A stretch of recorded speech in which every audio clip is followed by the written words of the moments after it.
अब तुलसीदास जी घर से बाहर निकलते हैं तो घनघोर वर्षा होती है। कली का प्रकोप है, प्रभाव है कि एटलीस्ट वर्षा से डर जाए और नहीं जाने का सोचे। रात का समय है, लेकिन तुलसीदास जी को भी वो जो वियोग है वो सहन नहीं हो रहा है, चल रहे हैं आगे। दैविकता भी देख रही है हनुमान जी के रूप में।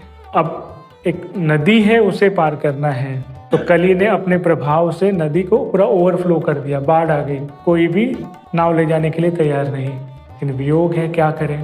तो डिवाइन ने भी एक सहारा दिया, लाश नदी में तैरती हुई दिखी, जिसे पकड़कर तुलसीदास जी पार कर गए। ये युद्ध को समझे, पार कर गए, वर्षा हो रही है फिर भी पहुंचे। तब कली ने एक भाव दिया मन में कि लोग क्या सोचेंगे, मैं दरवाजा खटखटाऊंगा। लेकिन डिवाइन ने भी एक रस्सी के रूप में एक सांप लटका दिया, क्योंकि इनको पता था कि उनकी जो पत्नी है वो पहले माले पर रहती है ना। कैसा देखिए ना, अब एक दृढ़ निश्चय अगर है तो डिवाइन छोटे छोटे चीजें बोलते हैं ना, पाथ बनाते जाते हैं, रास्ता बनाते जाते हैं।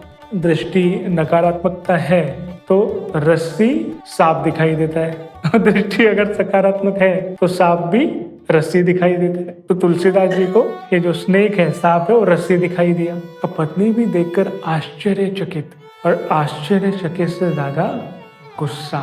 और ये जो पल है, यही कली नहीं चाहता था, क्योंकि उस पल में जो रियलाइजेशन हुआ तुलसीदास जी को, जिसके कारण आज हम सब हनुमान चालीसा, रामचरितमानस पाठ कर पाते हैं, समझ पाते हैं, वो पल था जब उनकी पत्नी ने कहा कि इतना मोह, इतना प्रेम, इतना मेरे पीछे आना, और इतना जो आपने संकटों को पार करके आया, इसका थोड़ा भी विचार, भाव अपने प्रभु के प्रति लगाया होता तो वो मिल जाते थे।